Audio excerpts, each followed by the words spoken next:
whatever the arrangement is or the child's position on that arrangement, that is a modifiable principle.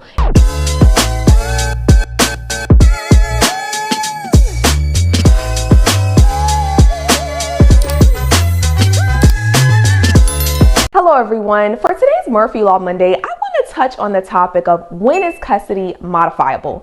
A lot of people think that they can just modify a custody order or agreement at any time for any reasons.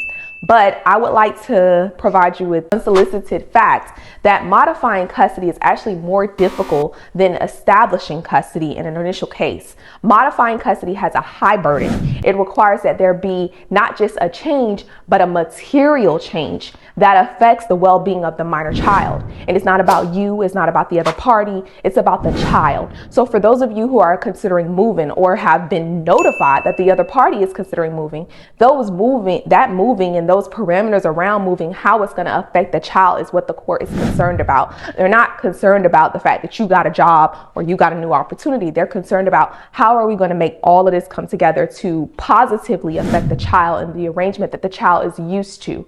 I also think another big one that comes up for modification cases is a situation where the child gets older. Sometimes children get older and they have an opinion. So when they were 2 and 3 years old and they couldn't even address the court because they were too young, they didn't care. The court didn't care much about what their opinion was about whether they wanted mommy or daddy.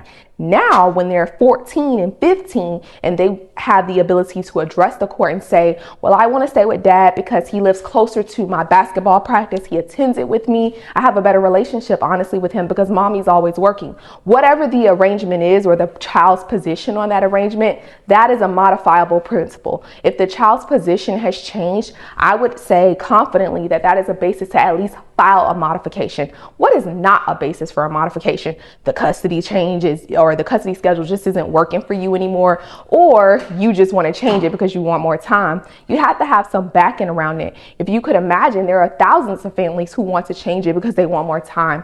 But I would say that unless something that has happened that affects the child's life and well-being overall has occurred, you do not have a basis for a modification, unfortunately. I just wanted to give you guys that tidbit. If you're in need of legal services in the state of Maryland or in the District of Columbia, please give my office a call, 240-493-9116 and www.amurphylegal.com. Thank you.